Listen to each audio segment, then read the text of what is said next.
Hello guys, तो मैं आज आपको वेंटी स्टार्ट कैसे करते हैं। तो चलते हैं अपने वेंटी के पास और करते हैं इसको स्टार्ट। इसके पीछे बटन होता है एक, उससे पावर आती है इसमें। ये स्टार्ट हो गया मॉनिटर और नीचे एक कंप्रेसर है, वो स्टार्ट हो गया। और ये फ़िल्टर होता है, वो इसको पर डे क्लीन करना पड़ता है। ये अपना जो सेट है वो है, तो ये अपना मेन्यू आता है। इसके बाद में इसको ये बोल रहा है कि do you start pre checkup, तो इसको नो करना है क्योंकि अपने को प्री चेकअप नहीं करना है, ठीक है। तो इसके बाद में ये आता है do you want delete patient data and rights, तो इसको अपने करना है यस, ठीक है।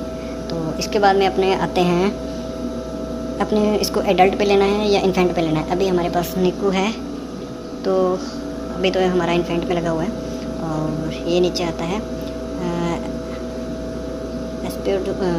FiO2, जो इसको 100 तक ले जा सकते हैं अपने, इसको 100 तक मैक्सिमम ले जा सकते हैं। इसके बाद में पीप आती है, पीप हमारी 5 या उसके अकॉर्डिंग रहती है। फिर आता है रेस्पिरेटरी रेट, जो बच्चे करते हैं, लेकिन इसमें एडल्ट और निकू में अलग अलग होते हैं। इसमें यहाँ पे टाइडल वॉल्यूम आ जाती है एडल्ट के अंदर, लेकिन अपने निकू के अंदर रेस्पिरेटरी रेट आती है जो कि मैक्सिमम अपने 40 तक आती है। 40 से ज़्यादा नहीं करते अपने, इसको मैक्सिमम 30-40 तक रखते हैं बस, ठीक है। फिर इसके बाद में पीसी अबव पीप आगे जो सेम HO2 होती है, वो अपने ज़्यादा से ज़्यादा इसको 12 पे रखते हैं नॉर्मल, है ना। तो इसके बाद में अपने वेंटिलेटर स्टार्ट करेंगे। तो इसके बाद में ये अपना वेंटिलेटर स्टार्ट हो जाता है।